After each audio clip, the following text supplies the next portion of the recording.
보낸 목적은 그들이 고난 가운데, 고통 가운데 있는데 그것을 이기는 것이 구원이다, 이렇게 말하고 있습니다. 아멘. 여러 가지 시험과 고난이 있을 텐데 나그네로서 이 땅에 장막을 치고 사는 동안 그것을 이김으로 너희가 구원을 이루어 나간다라고 말하면서 예수도 그렇게 고난을 받았다라고 말합니다. 10절에 보면, 오늘 본문 10절에 보면 구원에 대하여는 너희에게 임할 은혜를 예언하던 선지자들이 연구하고 부지런히 살폈다라고 해요. 이미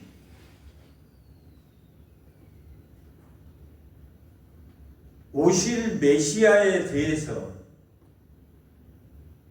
고통받는 자, 멸시받는 자, 천대받는 자, 능력 없는 자를 들어서 그들이 능력 있게 만드는 것이 십자가에 두고 하나님의 능력이다라고 했습니다. 아멘. 이 세상에 어떤 최고 학문으로도 하나님을 알 수 없는데 하나님이 능력 없고 멸시받고 천대받고 한 자들을 이용해서 꼭 그 사람이 공부를 못하고 천난 사람이다, 그런 의미를 가지고 있지 않습니다.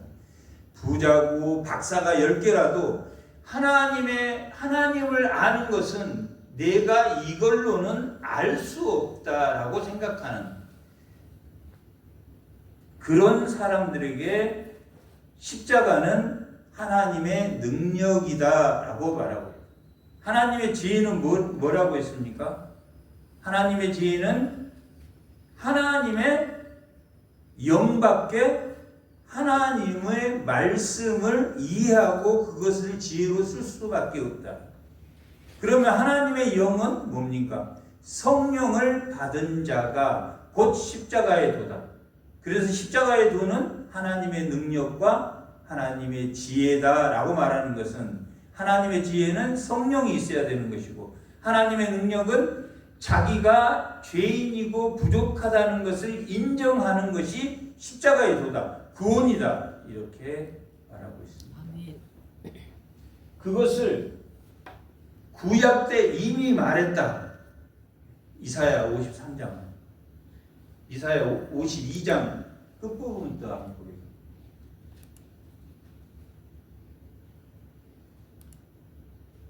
52장 끝부분부터, 52장 아랫부분부터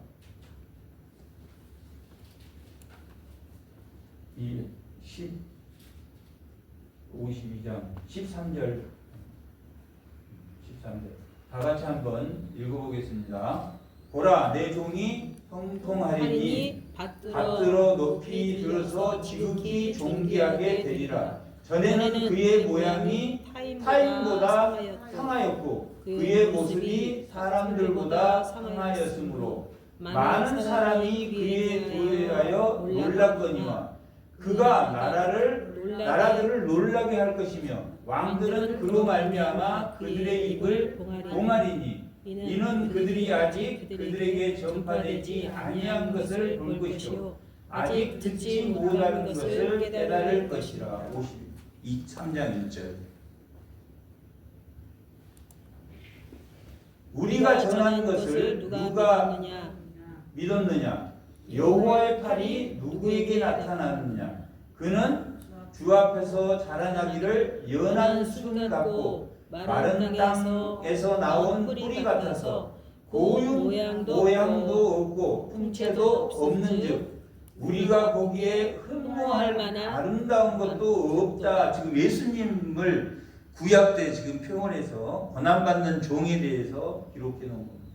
그는 멸시를 받아 사람들에게 버림을 받았으며 강고를 많이 겪었으며 질고를 아는 자라. 마치 사람들이 그에게서 얼굴을 가린 것 같이 멸시를 당하였고 우리도 그를 귀히 여기지 아니하였다. 그는 실로 우리의 질고를 지고 우리의 슬픔을 당하였거늘 우리는 생각하기를 그는 징벌을 받아 하나님께 맞으며 고난을 당하였다 하노라. 그의 찔림은 우리의 허물 때문이요 그의 사망은 우리의 죄악 때문이라. 그가 징계를 받았으므로 우리는 평안을 누리고 그가 채찍을 받았으므로 우리는 나음을 받았도다. 우리는 다 양같아서 그릇 행하며 각기 제갈로 갔거늘 여호와께서는 우리 모두의 죄악을 그에게 담당시켰다. 구약 때 이미 연구가 됐습니까? 안 됐습니까? 연구가 됐다. 학계 2장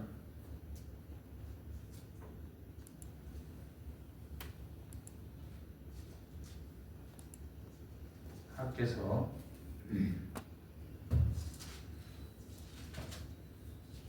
9절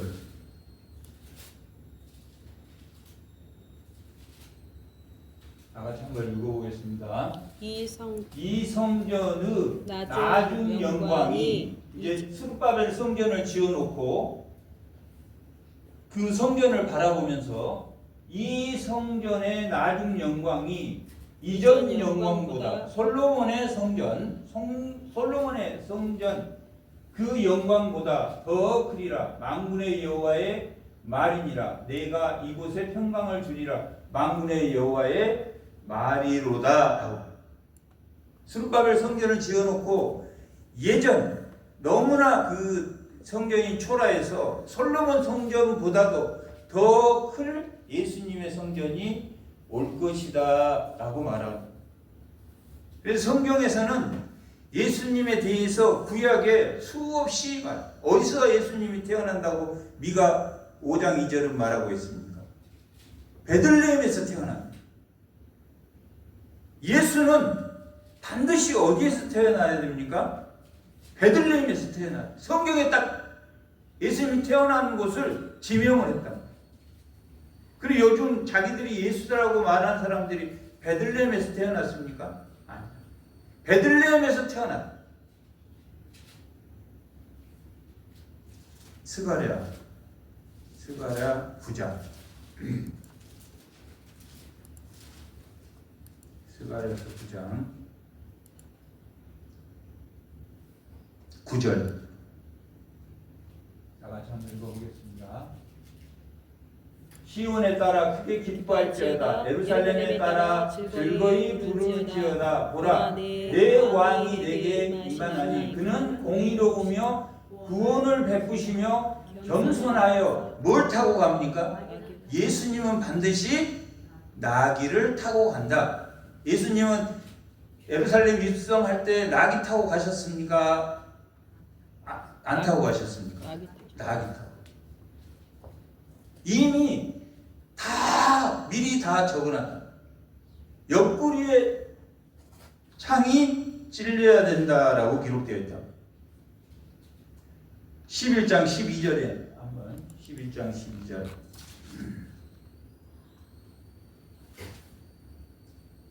다 같이 한번 읽어보겠습니다. 내가 그들에게 이르되 너희가 좋게 여기는 내 품삯을 내게 주고 그렇지 아니하거든 그만두라. 그들은 곧 은 30개를 달아서 내 품으로 삼은지라. 예수님이 은 30에 팔릴 것이다 라고 미리 적어놨다.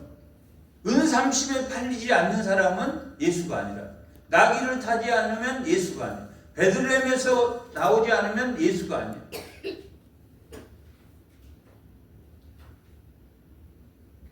그 다음에 12장에 10절 내가 다윗의 집과 예루살렘 주민에게 은총과 강구하는 심령을 보여주리니 그들이 그 찌른바 그를 바라보고 그를 위하여 애통하기를 독자를 위해 애통하듯 하여 그를 위하여 통곡하기를 장자를 통하여 통곡하듯 하리로다. 어디를 예수님이 찔렸습니까? 옆구리를 찔렸다. 창으로 옆구리를 찌르지 않으면 예수가 아니다. 그렇게 예수에 대해서 이미 고난받는 종이다. 고난을 받지 않으면 예수가 아니다 라고 기록하고 있습니다. 그러면 그 고난을 통해서 성도는 무엇을 배웁니까? 고난을 통해서 성도는 무엇을 배웁니까? 예수님은 고난을 통해서 무엇 때문에 다 고난을 받으셨습니까? 우리의 죄. 하나님께 순종함으로. 하나님께 순종함으로 하나님이 하나님의 뜻대로 고난을 받았다라고 기록합니다. 고난을 받는 것은 무엇 때문에 받는 겁니까?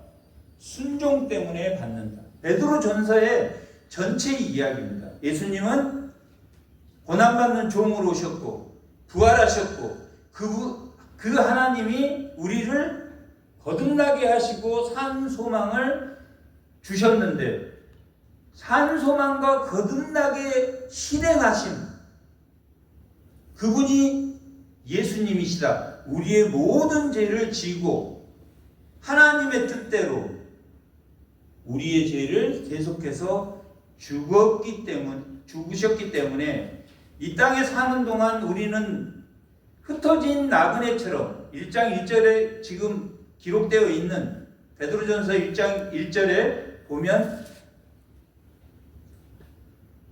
베드로전서 1장 1절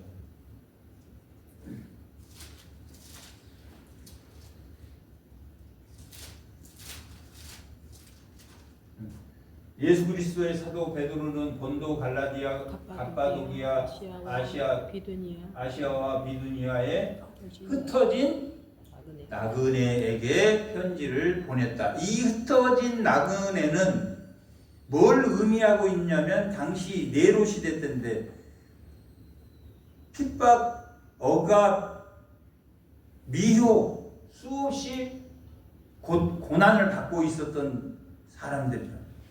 이 사람들에게 희망을 주기 위해서 베드로 전서를 보냈는데 예수님이 구약 때부터 고난받는 종으로 이 땅에 오실 것이다. 이러한 모양으로 오실 거고 우리의 죄 때문에 모든 고난을 다 받는 것처럼 우리는 대속의 고난을 받습니까? 자기 십자가만 지면 됩니까? 자기 십자가를 지는 거예요. 우리는 남의 죄를 대속해서 지는 것은 예수님 한 분이라. 우리는 이 땅에 나그네로 살면서 다가오는 고난, 그것이 십자가인데 그 고난이 예수를 믿는 자들에게 유익하다, 유익하지 않다. 유익하다라고 기록되고 첫 번째 고난은 여러 가지 고난을 받는다라고 여러 가지 시험을 받는다라고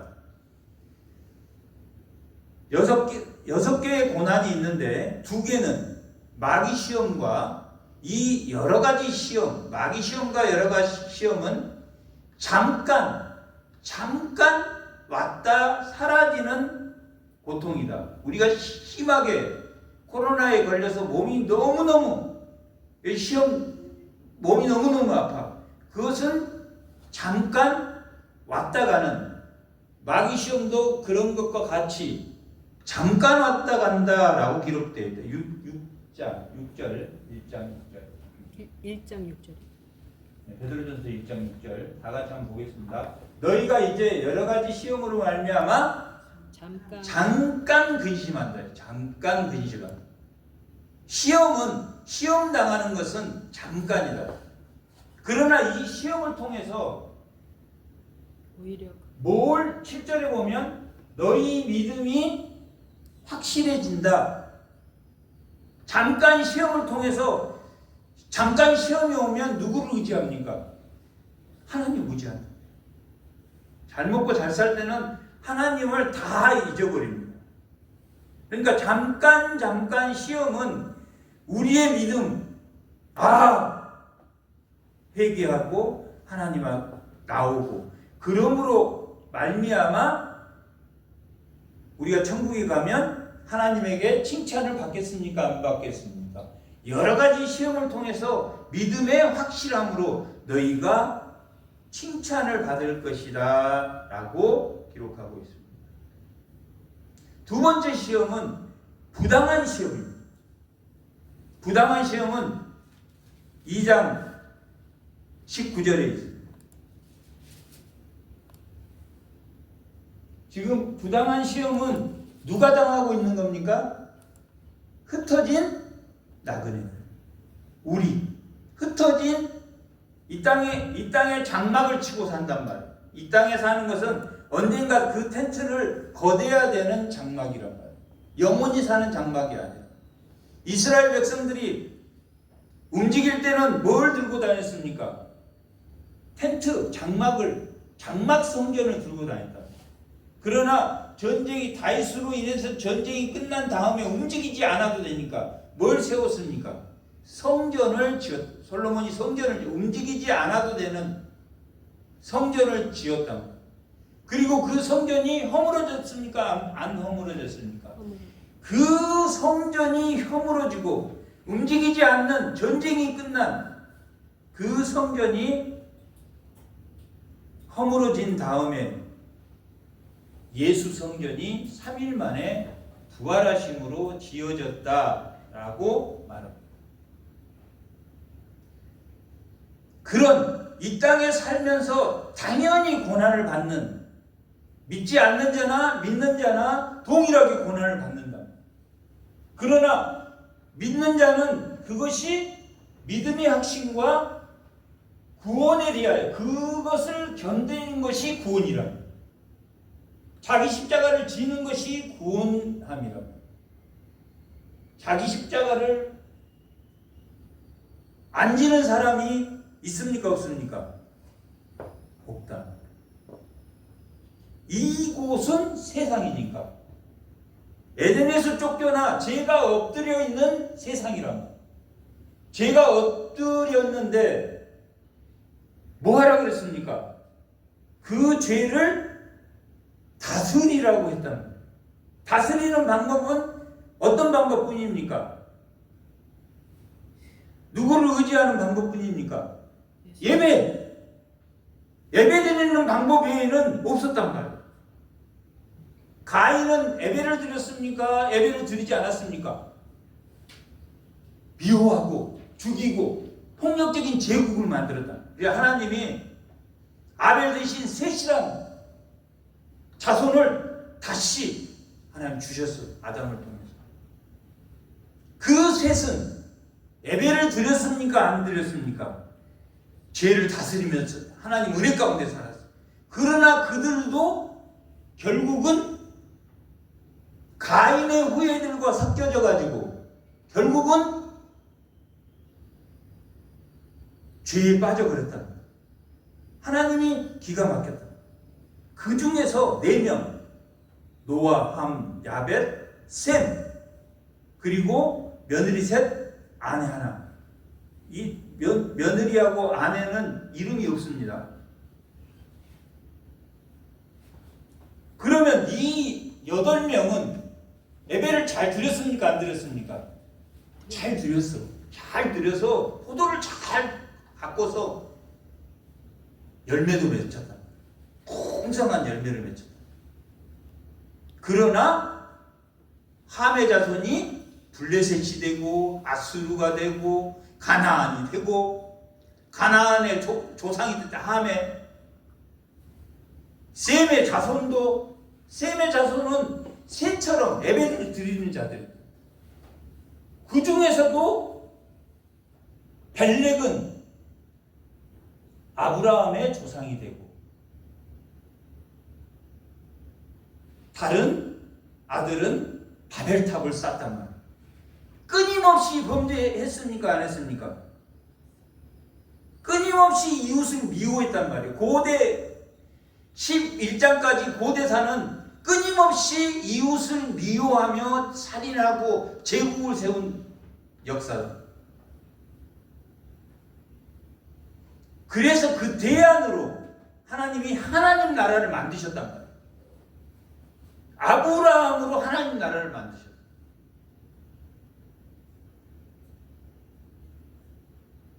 그 옆구리에 예수님이 이미 선지했다. 예수님은 아브라함의 자손으로, 혈통적 자손으로 왔지만 이미 창세전에 선지했다.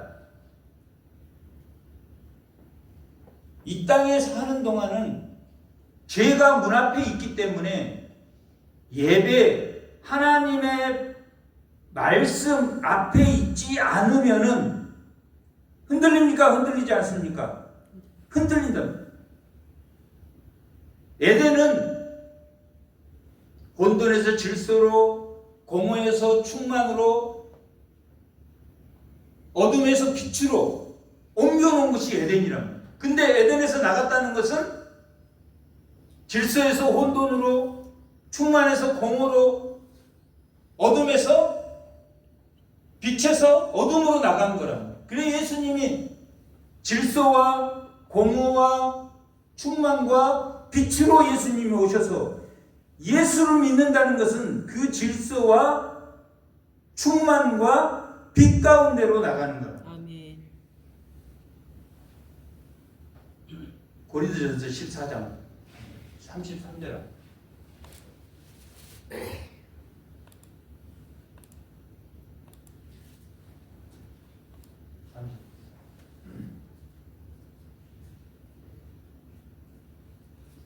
다시 한번 읽어. 하나님은 무질서의 하나님입니까?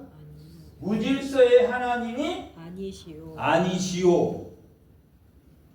오직 화평의 하나님이시라 모든 성도가 교회에 한것 같이. 이 질서의 하나님이시다. 하나님은 혼돈과 공허와 어둠 가운데 있지 않으시고 예수님을 우리에게 보내는 것은 다시 질서와 충만과 빛으로 나온 우리란 말이에요. 이 땅은 뭐가 엎드렸습니까?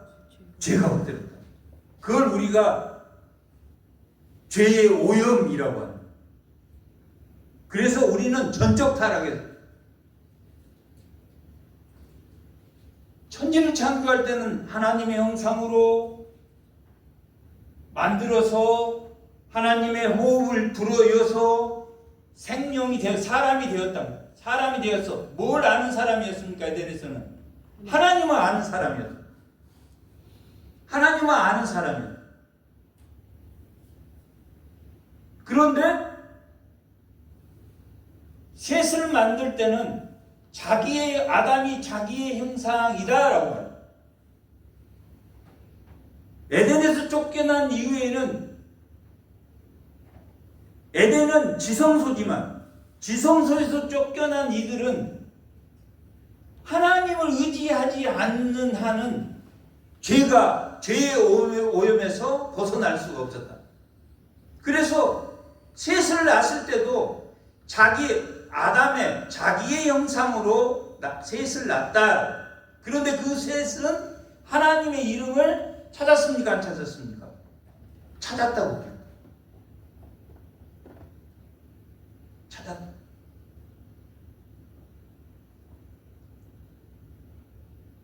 다시 2장 배워서 베드로전서 2장 19절. 이렇게 죄가 엎드려 있는 것은 여러 가지 시험 가운데 있는 것이고 부당한 고난 가운데 있는 거라. 믿는 사람이나 믿지 않는 사람 동일하게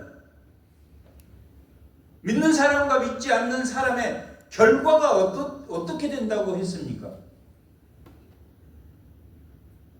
믿는 사람은 그 마음에 뭐가 뜹니까? 공의의 해가 뜬다. 말라기에 보면 의인은 공의의 해가 뜨고 악인은 멸망하리라. 똑같이 고난이 있는데 안 믿는 사람도 고난을 잘 넘길 수도 있죠. 믿는 사람이 고난을 잘 못 넘길 수도 있어요. 이 부당한 고난 같은 건 너무 억울하잖아요. 너무 억울하잖아요. 부당한 거. 이 부당한 고난은 거짓말을 했다든가 도둑질을 했다든가 정말 잘못해가지고 고난받으면 그게 부당한 고난입니까? 아니라. 안 했는데 했다고 하는 것이 부당한 고난입니다. 다 받는다 안 받는다? 다 받는다. 부당한 고난 다 받는다. 왜 그렇습니까? 가인의 후에 질투가 있기 때문에, 미워하기 때문에 거짓말한단 말이에요. 미워하기 때문에. 이 인간의 본능이 미워하는 거예요.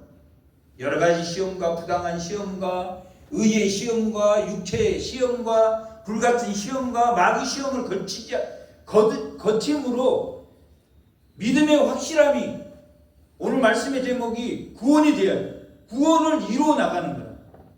이 고난은 구원을 이루어 나가는 거예요. 역사는 뭘 이루어 나가는 도구입니까? 구속사를 이루어 나간 도구를. 예수님이 역사 속에 오셨습니까? 안 오셨습니까? 역사 속에 오셨단 말이에요.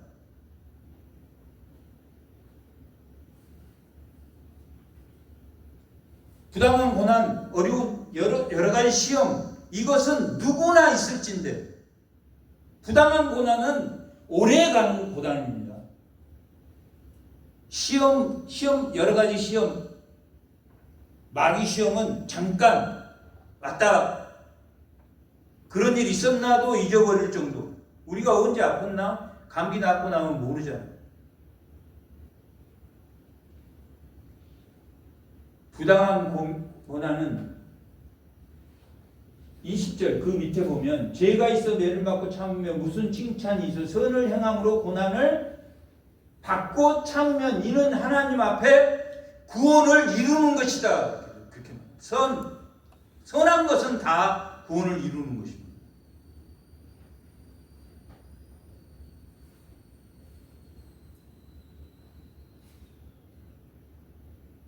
하나님 붙들고 셋이 여호와의 이름을 불렀더라 하는 것처럼 구원을 이루는 거라. 구원을 이루는 거.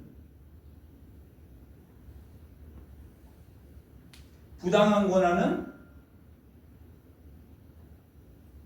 견디고 참으면 하나님 앞에 칭찬을 받는다라고 성경이 기록하고 있다.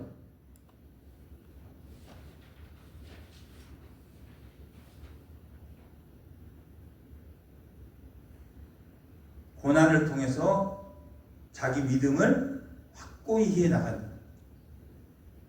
세 번째는 의의 고난. 우리는 이 땅에 사는 나그네이기 때문에, 세상에 나와 있는 나그네이기 때문에. 14절. 3장 14절.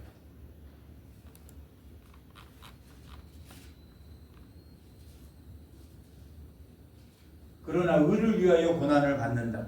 의를 위해 고난을 예수 믿는 사람은 다 받습니다. 너만 깨끗한 척하냐? 너만 죄 안 짓는 척하느냐? 너만 예수 믿으면 받는 고난이 의의 고난입니다.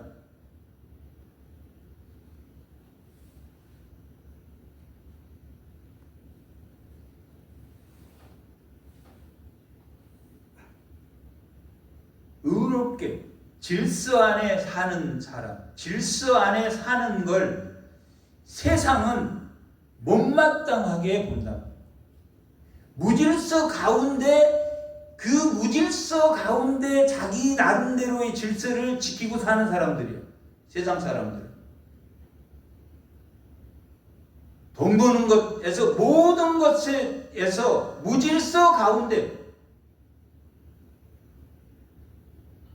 횡령도 하고 거짓말도 하고 그 무질서 가운데 질서를 가지고 있기 때문에 이웃을 사랑하고 본질적으로 마음으로 이웃을 미워하지 않고 본질적으로 이웃을 사랑하는 사람은 이웃을 사랑하는 것이 오늘 말씀의 제목입니다. 구원을 이루는 겁니다.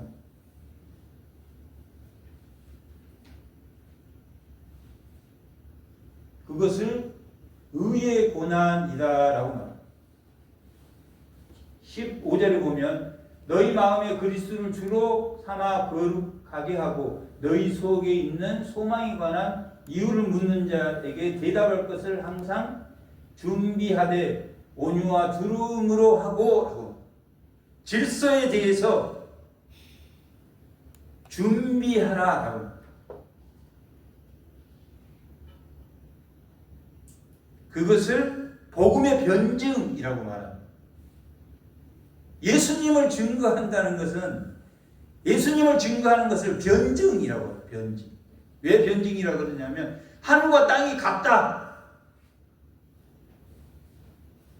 하늘은 위에 있고 땅은 아래에 있는데 이걸 같다라고 해야 되니까 존귀한 분이고 비천하게 오셨고 존귀한 분을 설명하려면 이게 같다라는 것을 설명해야 되니까 복음에 변증할 것을 가지고 다녀라 라고 합니다. 나는 질서 안에 있다. 공의와 정의를 완전 성화가 있습니까? 없습니까? 없어요. 완전 성화는 없단 말이에요.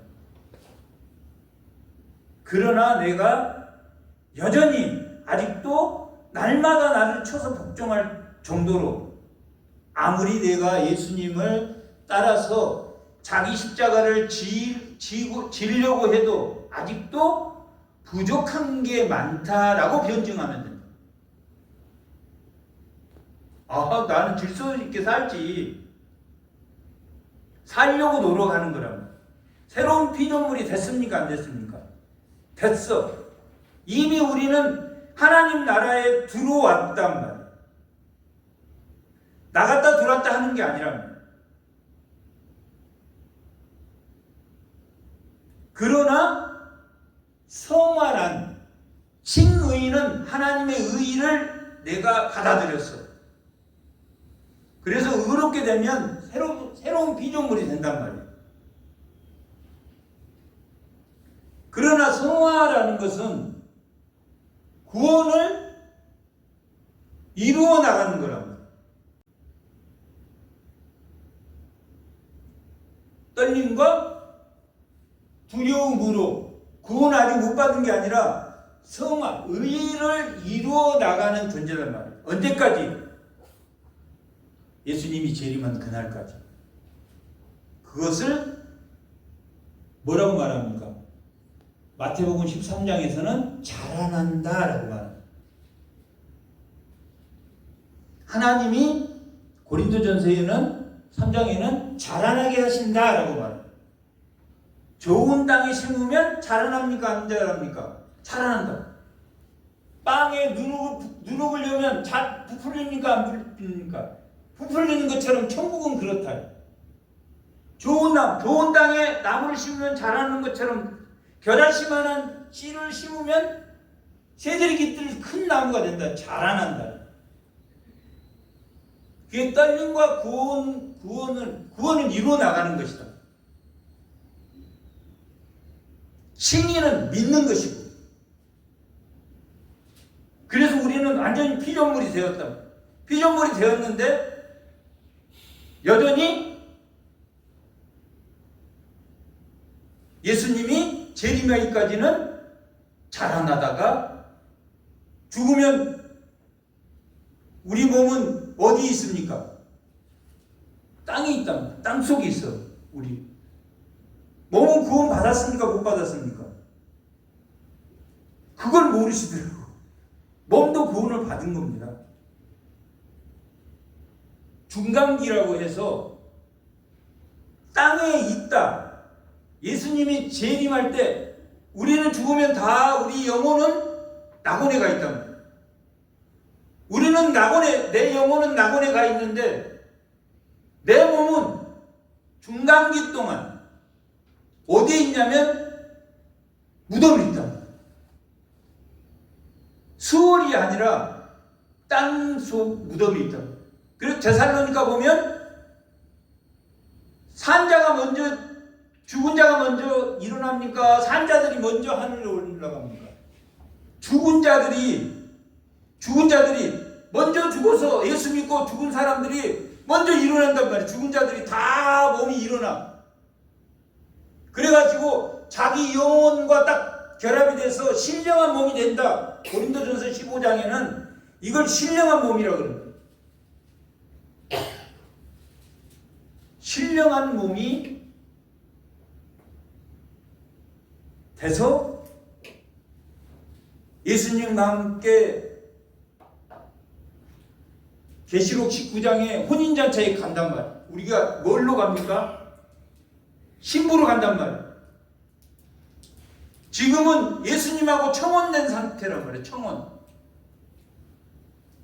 그래서 예수님이 하늘의 집을 먼저 예비하러 가셨다. 14장 3절에 보면 요한복음 예비하러 가셨단 말이에요. 유대인들이 결혼하면 신랑이 자기 집에 가서 1년 동안 집을 지어. 집을 예비해. 그것처럼 예수님이 그러면 1년 후에 만나서 결혼식을 하는 것처럼 하나님이 지금 예수님이 신랑이 천국 집을 이렇게 해서 그 보좌에 샘물이 흐르고 생명나무가 양쪽에 자라고 하나님 천국을 만들어서 우리가 신령한 몸이 돼서 예수님하고 계시록 19장에 혼인잔치를 하고 벽보자 심판을 통해서 끝까지 예수가 없다고 말한 사람은 불못 지옥으로 가는 거고 2번 사망한단 말이에요. 한 번 죽었는데 땅에 묻혔는데 그때 또 불못 지옥으로 한 번 더 가.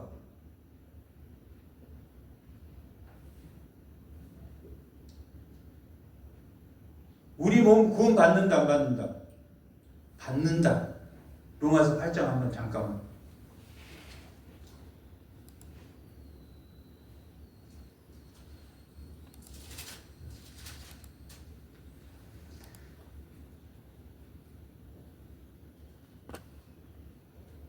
(23절) 다 같이 한번 보겠습니다. 그뿐 아니라 또한 우리 곧 성령의 처음 익은 열매를 받은 우리까지도 속으로 탕식하여 양자될 것 곧 우리 몸의 속량을 기다리는다라고 합니다. 예수님이 재림하기 전까지 우리는 땅 속에서 그 몸이 중간기를 거치지만 다시 만나서 신령한 몸이 될 것을 기다리고 있다, 안 기다리고 있다? 우리 몸은 구원 받았습니까? 안 받았습니까? 구원 받았다.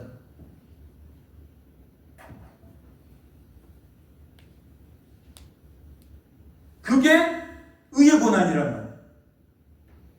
의의 고난 받고 싶습니까? 안 받고 싶습니까? 받고 싶지. 몸과 영혼이 구원을 받는데 나는 그럴 사람이 어디 있습니까?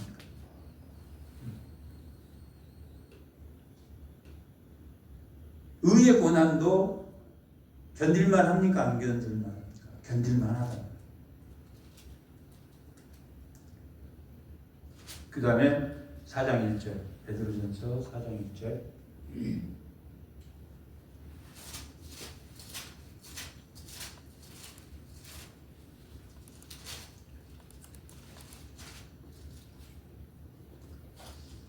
다 같이 한번 읽어보겠습니다.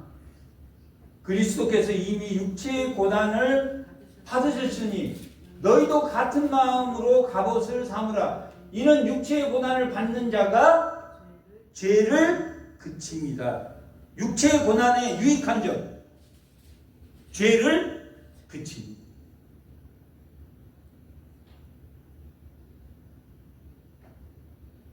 육체의 고난을 몸이 아프고 병들고 그런 병들고 힘들고 내가 못 걷고 늙고 젊은이와 내일 모레 돌아가실 늙은이가 같습니까? 다릅니까?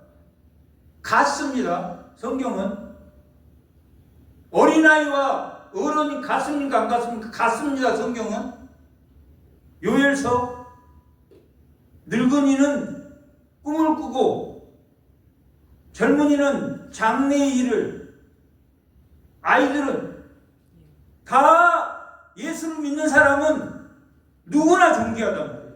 누구나 존귀하다는 뜻이에요. 몸이 늙고 안 늙고가 문제가 아닙니다. 이 예수를 믿는다는 것은 이 세상에서 나이 먹고 이 젊은 사람, 늙은 사람 구별하고 병든 사람, 병들지 않는 사람 구별하지만 예수 안에서는 아이나 어른이나 다 여호와의 날, 그날에는 요엘서 2장 28절에 모두 동일한 영을 받기 때문에 다 꿈을 꾼단 말이에요.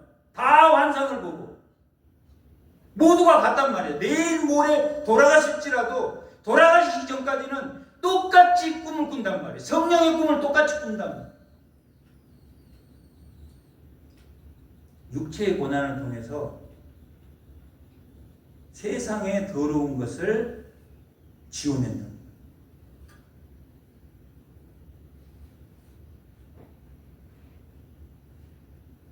나이를 드시면 드실수록 아주 부드러워지고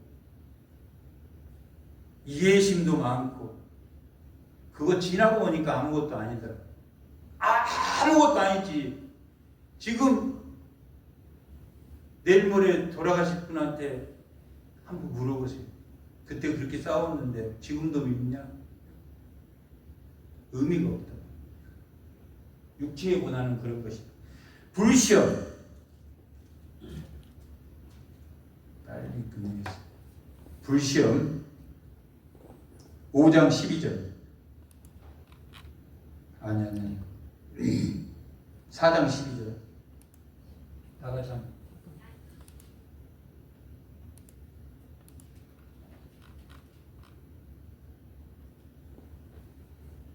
사랑하는 자들아, 너희를 연단하러 오는 불시험을 이상한 일 당한 것 같이 여기지 마라.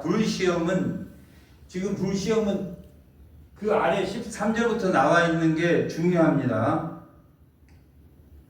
불시험은 어떤 것을 불시험은 정말 참기 있는 고통을 말하는 거예요. 불은 하나님이 시험할 때 쓰신단 말이에요. 심판할 때도 쓰신단 말이에요. 우리의 믿음을 뭘로 알아본다고, 우리의 믿음의 공력을 뭘로 알아본다고 고린도서 3장에 기록되어 있습니까? 불로 알아본다. 집과 나무와 이런 건 하면 훅 되면 타버린다. 금과 은과 보석과 같이 되도록, 공력이 보석과 같이 되도록 한 것이 불시험이다. 그렇게 말합니다. 13절. 오히려 너희가 그리스도의 고난에 참여한 것으로 즐거워하라. 이는 그 영광이 나타날 때 즐거워하기, 고난받는 걸 즐거워하라. 너희가 그리스도 이름으로 치욕을 당하면 복이 있는 자로다. 영광의 영, 곧 하나님의 영이 너희 위에 계십니다. 성령이 너희와 함께 임마누엘 하니까.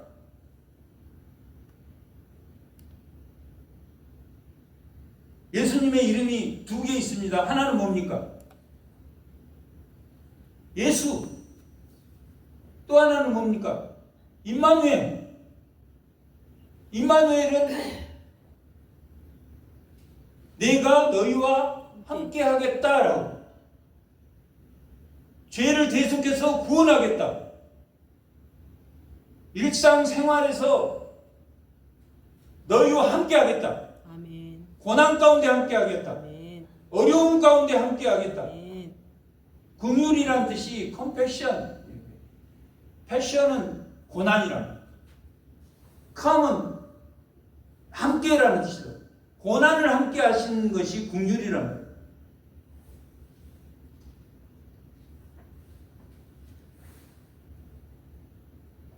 불같은 시험은 성령이 춤춘다. 성령이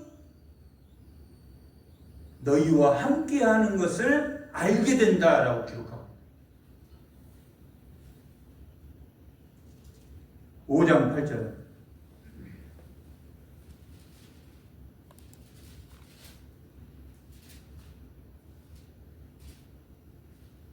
근신하라 깨어라 너희 대적 마귀가 우는 사자같이 두루 삼킬 자를 찾는다.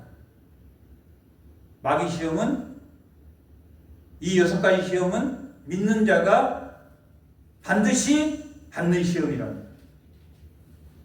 왜 받는다고 했습니까?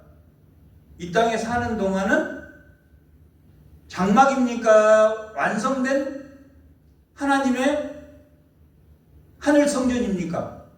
여기는 땅에 있는 장막이에요. 땅은 언제 그 텐트를 거둬야 돼요. 우리 텐트가 몸이에요. 고난은 다 받아왔다. 어르신은 더 많은 고난을 받아왔다. 그걸 다 이기고 여기까지 와서 끝까지 마지막 순간까지 예배를 드리다 내가 하나님을 만나야겠다. 그런 마음을 가지고 뚫고 왔단 말이에요. 그래서 뭐라고 말합니까? 너희의 믿음을 굳건하게 하여 그를 대적하라 그랬단 말이에요.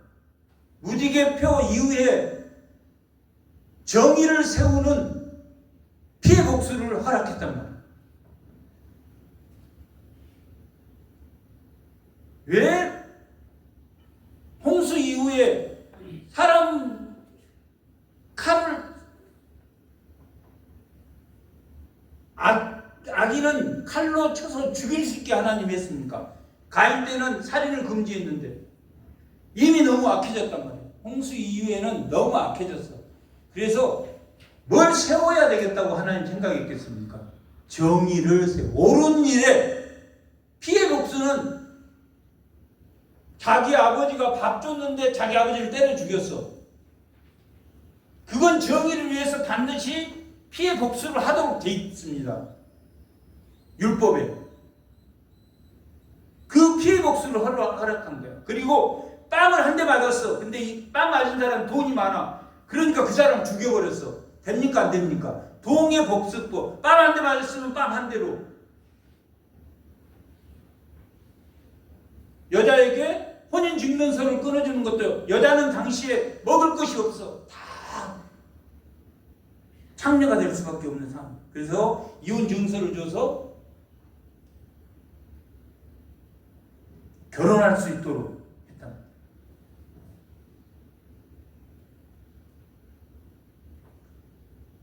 그런 것처럼 복수를 허락한 것은 공의와 정의 안에서 허락하셨다.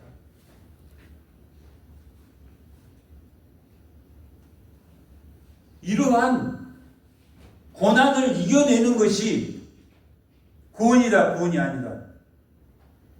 구원을 이루어 나가는 이 구원에 대해서 이미 선지자나 베드로나 바울이나 이 구원에 대해서 고난과 악과 싸우고 미혹과 싸우고 억압과 싸우고 선과 하나님과 협력하는 그것이 뭐다? 오늘 말씀의 제목인 구원이다. 예수로 날마다 구원의 승리를 느끼는 주의 성도들이 다 되시기 바랍니다. 잠깐 기도하겠습니다. 하나님 은혜에 감사합니다. 오늘도